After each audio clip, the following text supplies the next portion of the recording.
오늘 은혜 받으실 말씀은 시편 2편입니다. 시편 2편 7절에서 12절까지 되겠습니다.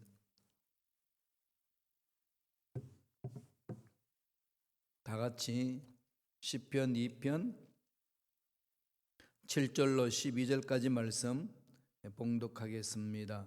내가 야훼의 명령을 전하노라. 야훼께서 내게 이르시되 너는 내 아들이라. 오늘 내가 너를 낳았도다. 내게 구하라. 내가 이방 나라를 내 유업으로 주리니 내 소유가 땅끝까지 이르리로다. 내가 절장으로 그를 깨뜨리며 질그릇같이 복수하리라 하시도다. 그런즉 군왕들아 너희는 지혜를 얻으며 세상의 재판관들아 너희는 교훈을 받을지어다. 야훼를 경외함으로 섬기고 떨며 즐거워할지어다. 그의 아들에게 입맞추라. 그렇지 아니하면 진노하심으로 너희가 길에서 망하리니 그의 진노가 급하심이라. 야훼께 피하는 모든 사람은 복이 있도다. 아멘. 이 말씀으로 야훼께 피하는 자는 복이 있도다 라는 제목으로 연의 말씀을 나누겠습니다. 시편 1편 1절은 어떻게 시작됐죠?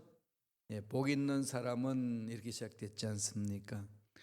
오늘 본문 시편 2편 마지막에는 그 시편 1편에서 했던 말을 이어서 그대로 나오죠. 복이 있도다. 어떻게 사는 것이 복된 자의 삶이고 의인들의 삶이 무엇인지를 말한 후에 2편에서는 그렇게 사는 것이 어떤 것인지 구체적으로 설명을 하고 있습니다. 결론 내리자면 뭐죠? 야훼께 피하는 자는 이러죠. 야훼께 피하는 자는 복이 있도다. 이 시편 2편은 다윗이 물론 지었어요. 그런데 그 내용은 뭘까요? 메시아 사상이 들어있죠. 그래서 메시아 시편이라고 그럽니다. 왕이며 하나님의 아들이신 메시아를 이렇게 설명을 하고 있죠. 그 메시아를 보라 그럽니다. 이런 내용은 사도행전에도 기록하고 있어요. 사도행전 4장 25절에 보면은 또 주의 종 우리 조상 다윗의 입을 통하여 성령으로 말씀하시기를 어찌하여 열방이 분노하며 족속들이 흑사를 경영하는고 이렇게 했습니다. 이 말씀을 오늘 시편 2편 1절에서 이야기를 하죠. 한번 읽어보실까요? 시편 2편 1절입니다. 어찌하여 이방 나라들이 분노하며 민족들이 헛된 일을 꾸미는가. 1절에서 이방 나라가 분노한다는 거죠. 누구한테 분노할까요? 우주 만물을 창조하신 하나님께 분노한다는 거예요. 하나님을 알지 못하는 자들이 하나님께 분노한다는 거지요. 참 진리는 비진리에 있는 사람들로부터 비난을 받게 되어 있습니다. 어둠의 세력들은 빛을 반대합니다. 이것은 성경에서 우리에게 하신 말씀이에요. 우리들이 늘 빛 가운데 있으면은 이 어둠의 세력들은 이 빛을 싫어하기 때문에 분노를 일으키고 우리들을 반대하고 핍박하고 억압을 합니다. 성경에서 강조하는 거예요. 그런데 이걸 잘못 해석해가지고 우리가 저질러 놓은 잘못된 일에 대해서 지적을 하면은 이게 어둠의 세력들이 빛을 반대해서 저렇게 정죄한다 이렇게 또 말하면 안 됩니다. 그것은 합리적으로 생각을 해야죠, 그죠? 신앙에는 뭐가 있다고 그랬죠? 합리성과 초월성이 있다고 그랬습니다. 상식적으로 생각해야 되고 합리적으로 생각할 줄 알아야 됩니다. 그 생각의 한계에서 매몰되는 것이 우리가 아니고 생각을 뛰어넘는 거, 초월하는 거죠. 하나님 약속을 믿고 전능하심을 믿고 초월하는 겁니다. 그러나 그 초월성이 있다고 우리 합리성이 함몰당하는 거 아니에요. 커먼센스가 사라지는 거 아닙니다. 하나님 뜻은 그게 담겨 있거든요. 합리적으로 살아야 됩니다. 그래서 잘못된 것은 뭐 하면 되죠? 핍박이다 그러지 말고 회개하고 돌았으면 되는 거죠. 하나님 그런 자를 다 용납하시니까요. 죄 구분하지 않습니다. 그냥 다 용납하시잖아요. 모든 물을 받아들이는 태평양처럼 하나님은 다 품어주시는 분입니다. 회개만 하면 얻을 수 있는 거지요. 하나님 알지 못하는 자들은 어떻게 한다고요? 분노해요. 진리에 대해서 분노하고 빛에 대해서 분노를 합니다. 이런 상황 속에서 하나님이 뭐라고 그러실까요? 시편 2편 4절입니다. 다 같이 읽어보실까요? 읽겠습니다. 하늘에 계신 이가 웃으시며 주께서 그들을 비웃으시로다. 우주 만물을 창조하신 하나님 다스리는데 하나님을 알지 못하는 자들이 하나님을 대항하고 하나님의 오히려 하는 그 일에 대해서 이 반기를 들고 또 그렇게 일하는 사람들에게 핍박을 주고 막 하는 그 자체에서 하나님을 인정하지 않는 그들의 작대 행위에 대해서 하나님은 오히려 비웃는 거죠. 때가 되면은 다 끝나잖아요. 그래서 성경은 늘 강조하죠. 선은 악을 이긴다. 가슴에 확 새겨 놓으세요.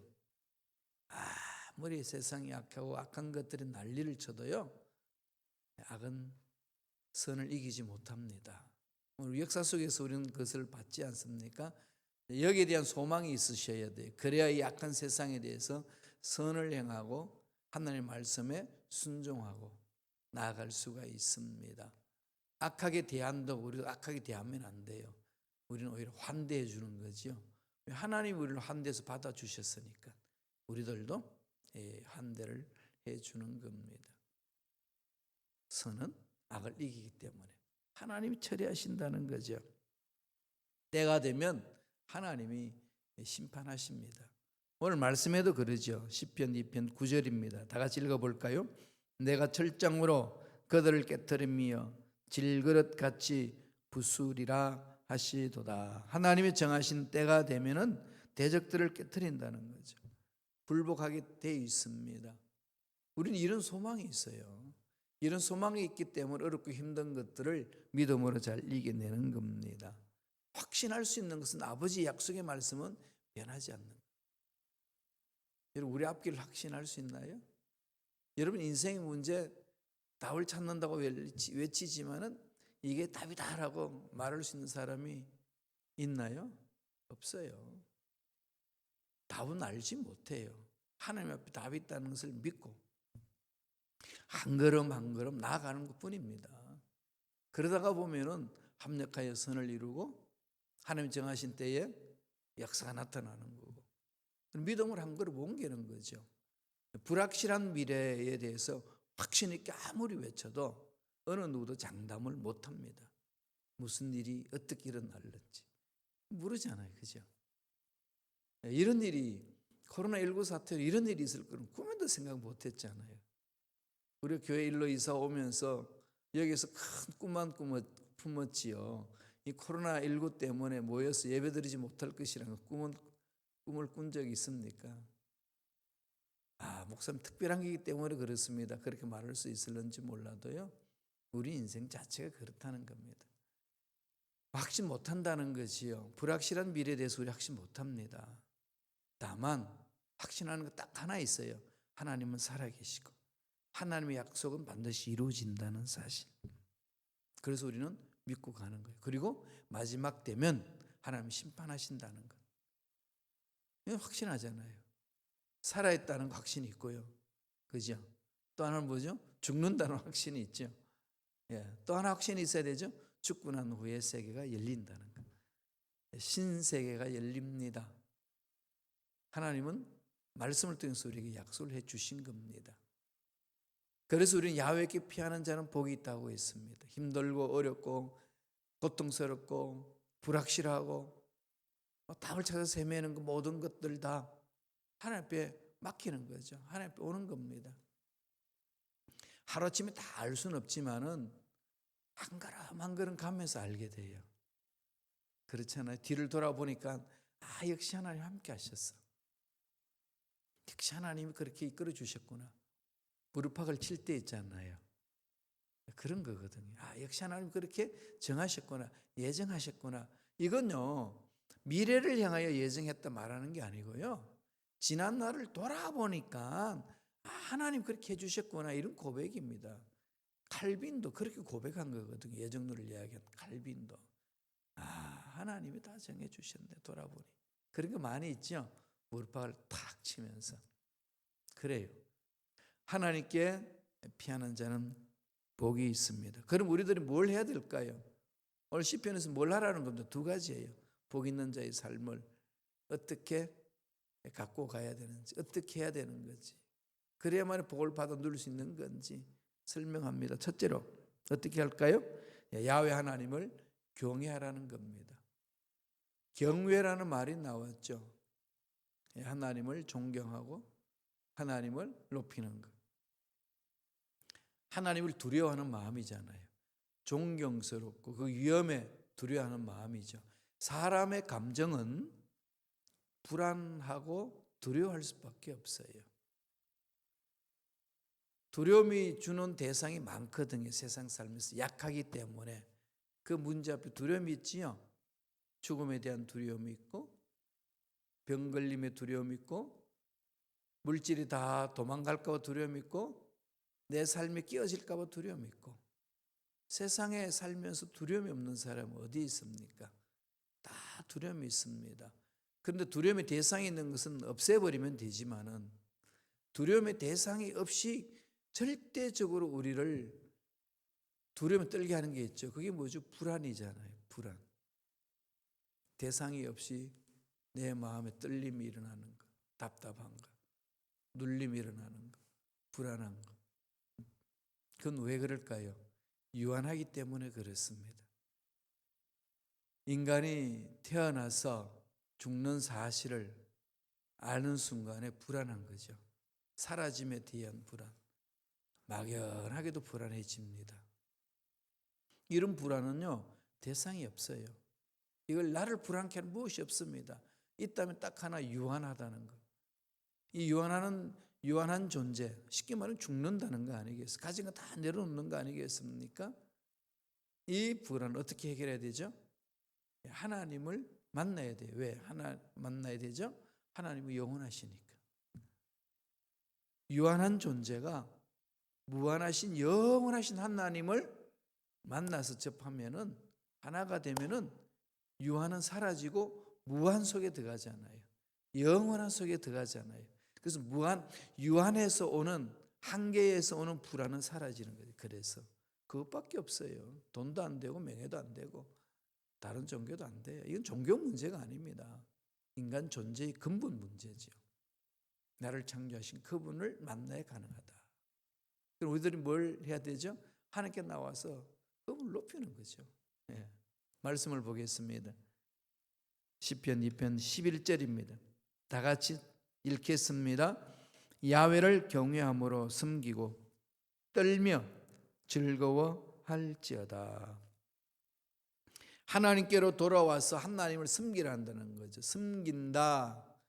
이 섬긴다는 말에는 성경에서 여러 가지로 이야기를 하는 중에 노동하다, 섬기다, 야바드 그러잖아요. 야바드. 경작할 땅이 없다. 그 창세기 아니 경작할 사람이 없다라고 이야기했을 때에 그 경작하다 말, 농사를 짓다, 일하다에 대해서 아바드를 씁니다. 또 하나님을 섬긴다, 아바드 쓰는 거죠. 이거 어원이 같습니다. 일하는 것하고 예배하다는 것은 어원이 같아요.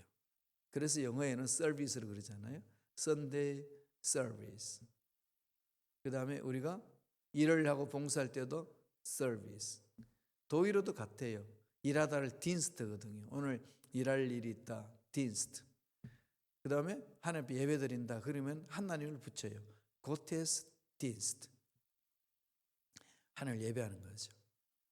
예배하는 건 노동 같은 거거든요. 그럼 뭘 이야기할까요? 모여서 예배드리고 흩어져서 예배드리고. 흩어져서 예배드리는 게 뭘까요? 모여서 그냥 구역별로 예배드리는 것이 같은 의미일까요? 그건 그냥 모여서 예배드리는 거예요. 한 맥락이고. 또 하나는 뭘까요? 흩어져서 예배드리는 것은 내 삶이 예배되어야 된다. 내 직장에서 예배가 되게 하고 사업장이 예배되게 하는 것. 하나님만을 집중하는 거지요. 그래서 하나님을 바라보고 하나님을 만날 때에 인간의 유한함 속에서 찾아오는 불안 극복할 수 있습니다. 절대 불안을 극복하지 못하면 죽음에 이르는 병이라고 켈케오라 그런 말을 했잖아요. 그렇게 가요. 이 문제 해결해야 됩니다. 이게 심각하면 나중에는 우울증과 정신병으로 가거든요. 그런 사람들이 있어요. 하나님 만나야 돼요. 다른 길 없습니다. 어떤 방법도 안 됩니다. 오늘 시편 기자는 뭐라고 그럽니까? 하나님을 경외하라. 야훼를 경외하고 섬기고 예배하고 삶으로 드러내고 떨며 즐거워할지어다. 하나님 안에 즐거움이죠. 나의 행복의 근원은 하나님이시고 나의 즐거움의 근원은 하나님이시고 나의 기쁨의 근원은 하나님이시고 이러면 사는 것 아니겠어요? 그래서 세상 사람들이 벗어버리고자 했던 결박은 두려움이잖아요. 그죠? 불안이죠. 이런 것들에서 벗어날 수 있는 건 하나님밖에 없다는 것. 3절에서 그 말씀을 합니다. 시편 2편 3절에 읽겠습니다. 우리가 그들의 맨 것을 끊고 그의 결박을 벗어버리자 하는도다. 우리가 맨 것, 인간들이 메고 있는 것, 인간들이 메고 있는 게 뭘까요? 두려움이잖아요. 인간들이 메고 있고 결박에 갇혀 사는 게 뭘까요? 불안이죠. 아무리 세상이 행복해도요, 군중 속의 고독을 느끼는 게 인간이고 군중 속의 고독을 느끼는 그 순간에 불안하는 거죠. 혼자 있을 때 어디에서 왔고 왜 살고 어디로 가야 되는지, 죽고 난 이후에 내 존재가 어디에 있는지 답 있나요? 없어요. 하나님 만나지 아니하고는 없습니다. 저도 이 문제 때문에 엄청나게 젊은 날에 고민을 많이 하고 괴로워했었거든요. 답이 없으니까. 하나님 만나니까, 영원하신 하나님 만나니까 저절로 풀어지더라고요. 만나보세요. 어떻게 만난다고요? 말씀이잖아요. 하나님 말씀. 하나님이 계시해 주신 말씀, 이 말씀과 실험하고 이 말씀을 읽고 이 말씀을 연구하면서 그 말씀 속에 임재하시는 하나님을 만나는 겁니다. 하나님 은혜 안에서 들어가는 삶이 그런 삶이지 않겠습니까? 무엇보다도 그 하나님을 경외한다는 것은 잠언서 8장 13절에 그 말씀을 하셨어요. 잠언서 8장 13절을 보면은 야훼를 경외하는 것은 악을 미워하는 것이라 그랬어요. 죄악을 미워하는 삶이 하나님을 경외하는 삶이다 그러는 거죠. 그렇게 밀어낼 수 있는 힘은 말씀과 성령밖에 없다는 것. 늘 말씀드리지만 그게 집중하셔야 합니다. 자, 두 번째로 어떻게 하라는 겁니까? 같은 맥락 속에 있어요. 야훼를 경외하고 즐거워하라. 두 번째로는 영적 예배를 드려라. 영적 예배를 드려라. 형식적인 예배에 빠지지 말라는 거예요. 오늘 말씀을 보면은 12절에 이런 말씀을 합니다. 다 같이 읽겠습니다. 그의 아들에게 입맞추라. 그렇지 아니하면 진노하심으로 너희가 길에서 망하리니 그의 진노가 급하심이라. 야훼께 피하는 모든 사람은 다 복이 있도다. 이 말씀에서 좀 이해되지 않는 게 있죠. 그의 아들에게 입맞추라. 그의 아들은 누구냐? 또 그 아들에게 입맞추라는 뜻이 무엇이냐? 우리 동양 문화, 특별히 대한민국 사람들에게 이 입맞춤은 우리 문화하고는 좀 다른 거죠. 지금 성경에서 말하는 것. 익숙치 않는 풍습입니다. 우리에게는 어떤가 하죠? 사랑하는 연인들과 아내와 남편, 아니면 부모와 자식 간에 이 정도로 이렇게 허용되는 부분이잖아요. 그런데 입맞춤이라는 이 부분의 성경에서 말하는 부분들은요, 이 우리 문화하고 너무 달라요. 제가 독일에 있을 때 그 독일 교회에 우리도 빌렸었고 또 다른 한 민족이 빌렸었는데 세 민족이 더 빌렸었어요. 이도피아 민족이 빌렸었고 포르투갈 민족이 빌렸었어요. 그러니까 예배 시간을 정해놔놓고 예배를 드는데 이도피아에서 온 사람들이 예배를 드는데 보니까요, 만나면은요 서로 이렇게 뺨에다가 입술로 뺨에다가 입맛 뽀뽀를 해요. 그런데 한 3번씩 하더라고요. 번갈아 가면서 서로에게. 우리는 어깨를 대면서 여기 한 번, 저기 한 번, 오른쪽 왼쪽 다 하잖아요. 오른쪽 왼쪽 볼에다 뽀뽀하는데 그 문화도 되게 이상하죠, 그죠? 입맞춤이라는 것 자체는 뭘까요? 친분, 친근함, 서로 마음의 무장을 해제하고 용납하고 품는 상태, 그걸 말하는 거죠. 그러면은 그 아들에게 입맞춤 한다는 게 뭘까요? 아들이 뭘까요? 메시아를 말하는 거죠. 그래서 메시아 사상이 여기에 시편 2편에 놓여 있습니다.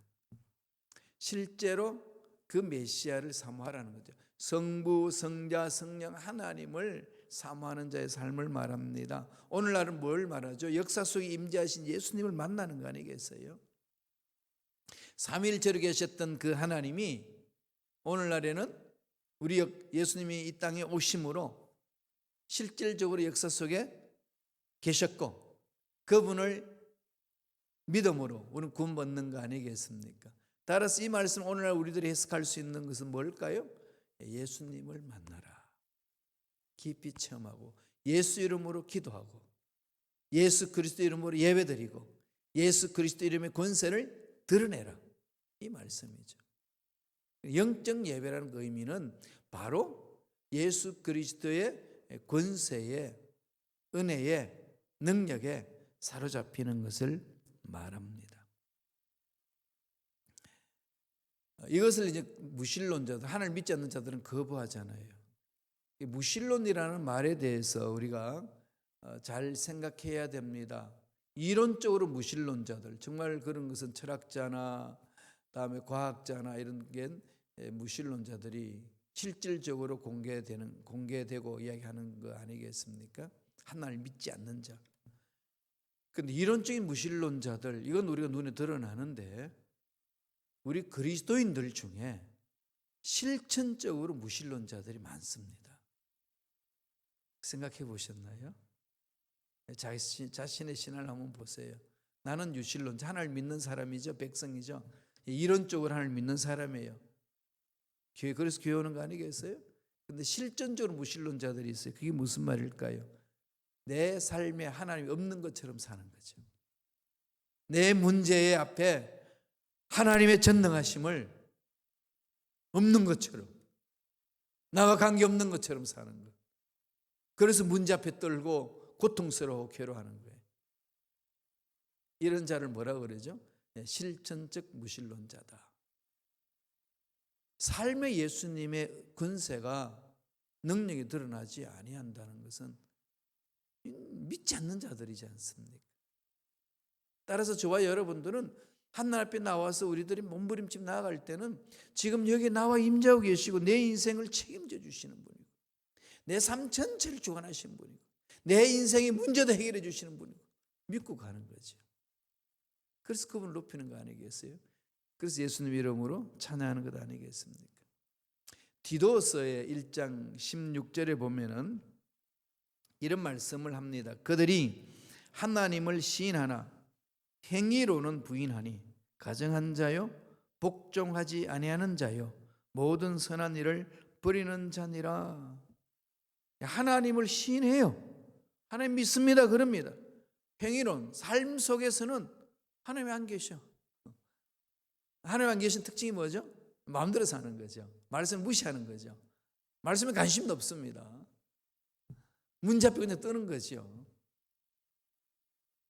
기도 속에서만 하나님이 계셔. 삶에 하나님이 안 계셔. 행위로 부인하는 자, 가증한 자라고 그랬습니다. 말씀에 순종치 않는 자라고 그러는 거지요. 이건 우리가 고쳐야 합니다. 오늘 현대 그리스도인들이 정말로 뜯어 고쳐야 될 부분들이지요. 그래서 오늘 성서에는 뭐라고 얘기합니까? 그 아들에게 입맞춰라. 그렇게 입맞추는 게 어떤 걸까요? 영적 예배 드리는 거. 11절 보세요. 아까 읽었던 말씀입니다. 다시 읽어볼까요? 야훼를 경외함으로 섬기고 떨며 즐거워할지어다. 이게 예수님께 입맞추는 시간이라는 거죠. 예수 그리스도 이름으로 드러내는 근세를 드러내는, 근세 속에 들어가는, 그래서 두려움과 불안이 있던 우리들이 참 평안을 얻는, 새 힘을 얻는 그런 시간을 갖는 거 아니겠습니까? 그래서 모여서 예배드리고 은혜를 받고 내 삶의 현장 속에서도 그 은혜가 임할 수 있도록 지속적으로 똑같아야 된다는 거지요. 2장 10절에는 이렇게 말씀을 합니다. 다 같이 읽겠습니다. 그런즉 군왕들아 너희는 지혜를 얻으며 세상의 재판관들아 너희는 교훈을 받을지어다. 하나님 앞에 올바로 서면은, 하나님을 두려워하면 세상은 안 두렵습니다. 하나님의 위대하심을 체험하면은 세상의 문제는 크게 보이지 않습니다. 근데 하나님이 내 속에 살아계시지 않고 하나님 전능하심이 없으면 세상 문제가 나를 삼킬 것만 같아요. 나를 구름통이로 빠뜨릴 것만 같습니다. 그러나 하나님이 모든 것을 가지고 계신다. 하나님이 책임지신다. 그 하나님의 능력 은혜를 맛보는 자의 삶은 세상에 어떤 문제가 있어도 당당하게 쓸 수가 있는 거지요. 그래서 바울이 항상 기뻐하라, 쉬지 말고 기도하라, 범사에 감사하라, 내가 다시 말하노니 기뻐하라. 기쁨의 근원은 하나님이다. 하나님은 살아계신다. 이런 은혜를 체험하는 거 아니겠습니까? 예수님을 따라다녔던 그 마리아는 예수님의 십자가를 지기 전에 1년 동안 모아놓았던 품삯, 노동자가 1년 동안 모아놓았던 품삯으로 그 향유를 샀어. 1년 전 재산을 모았던 전 재산을 깨트려서 예수님의 머리에 부어서 향이 흘러가게 하고 발에 입맞춤을 합니다. 바로 그런 모습이죠. 예수님을 만났는데 인생이 그것도 중요한 게 어디 있습니까? 이걸 이해하지 못했던 가룟 유다는 난리가 났죠. 무슨 짓이냐? 왜 그렇게 엉뚱한 짓을 하냐 이겁니다. 하나님 만나는 자는 엉뚱한 짓이 아니고, 그죠? 세상 가지고 있는 그것이 거룩한 낭비, 거룩한 낭비로 우리 표현할 수 있는 거죠. 아깝지 않습니다. 그래서 하나님 앞에 헌신하는 거고 목숨 바쳐 달려가는 거 아니겠습니까? 야훼께 피하는 자는 복이 있습니다. 그러한 복이 저와 여러분 삶에 넘쳐나기를 간절히 축원합니다. 기도하겠습니다. 하나님 아버지 감사와 찬양을 드립니다. 야훼께 피하는 자는 복이 있다고 하였사오니 인생에 일어나는 모든 문제를 가지고 주님을 찾고, 인생의 즐거운 문제를 가지고 주님을 찾고, 뚫리지 않는 문제를 가지고 주님을 찾으며 주님께 입맞춤하며 나아가기를 원합니다. 믿음으로 찾아온 심령들 주여 만나주시고 위로해 주시고 은혜의 은혜로 역사하여 주시고, 야훼께 피하는 자 예배하신 복을 듬뿍 받을 수 있도록 복의 복으로 은혜의 은혜로 역사하여 주시옵소서. 은혜에 감사하여 예물 드립니다. 드린 손길 붙들어 주시고 축복해 주시고 하늘 문을 여시사 더 형통한 멋진 삶을 살아낼 수 있도록 축복하여 주시옵소서. 감사하고 예수님 이름으로 축복하며 기도드리옵나이다. 아멘.